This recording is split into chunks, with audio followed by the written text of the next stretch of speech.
নমস্কার বন্ধুরা, আবারও আমার রান্নাঘরে শাপলা নিয়ে হাজির হয়ে গেছি।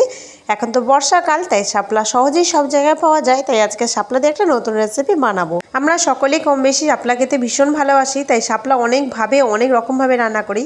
তো আজকে একটা ডিম দিয়ে শাপলা বানাবো কীভাবে তোমাদের সঙ্গে সেটাই শেয়ার করব। তা দুপুরবেলা তাই বানিয়েছিলাম। তো একটা ডিমকে আমি দেখো নুন আর হালকা হলুদ দিয়ে ডিমটাকে ঝুরু ঝুরু করে নিচ্ছি। ভেজে নেব আগে, কিন্তু ডিমটা হালকা করে ভাজবো। আর এই শাপলা আর ডিমের রান্নাটা করে এত ভালো লেগেছিলো খেতে, তোমাদের কি বলবো। তাই অবশ্যই তোমরা বাড়িতে প্লিজ বানিয়ে এটা ট্রাই করবে। তো দেখো অর্ধেক বানিয়ে হালকা হালকাভাবে ভেজে এটাকে আমি তুলে নিচ্ছি। কোনো খুব বেশি কড়া করে ভাজতে যাবে না, তাহলে ডিমের যে টেস্টটা সেটা অতটা আর বেরোবে না। তো এরকম হালকা অবস্থায় ভেজে তুলে রেখে দেবে। এরপর কড়াই আমি ফোড়ন হিসেবে একটা শুকনো লঙ্কা দিচ্ছি, দিয়ে দিচ্ছি গোটা জিরে। শাপলা রান্না করতে গেলে শুকনো লঙ্কা ফোড়ন তো অবশ্য দিতেই হয়।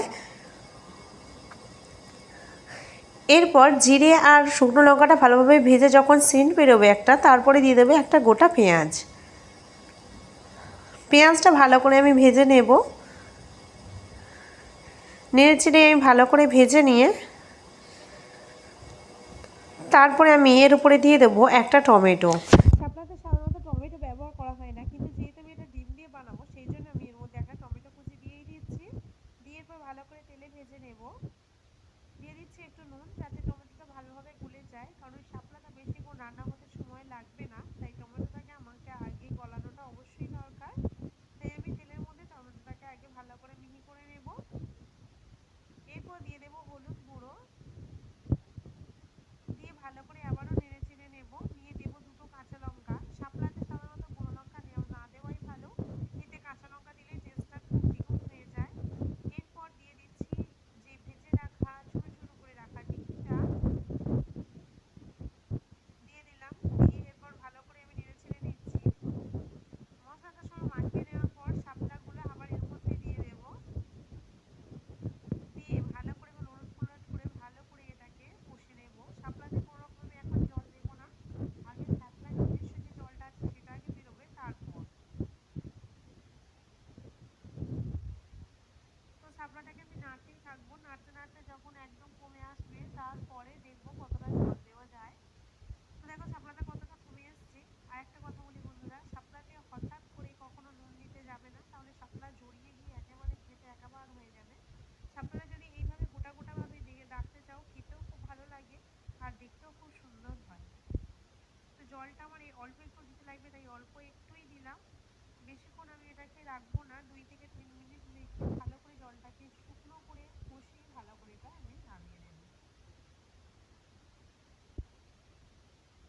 তো জলটা অনেকটা শুকনো হয়ে এসছে। এরপর আমি হালকা করে একটু নেড়ে ছেড়ে নেবো। নাড়ার সময় হালকা হাতে নাড়তে হবে, কোনো রকম তাড়াহুড়ো করলে চলবে না, তাহলে দেখছি যেগুলো গোটা আছে একদমই গোটা থাকবে না।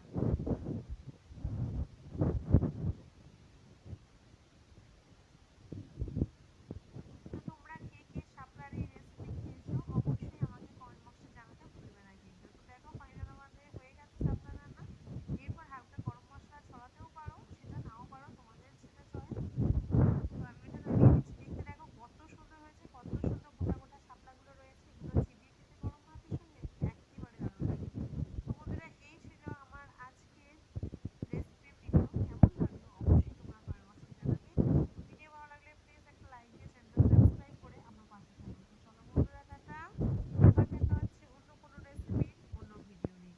আর কে কোথা থেকে ভিডিও দেখছো অবশ্যই আমাকে প্লিজ কমেন্ট বক্সে একটু জানাবে, তাহলে আমার বুঝতে সুবিধা হবে তোমাদের যে তোমরা আমার ভিডিওটা কোথা থেকে দেখছো। তো চলো টাটা, আবার দেখা হচ্ছে অন্য ভিডিওতে।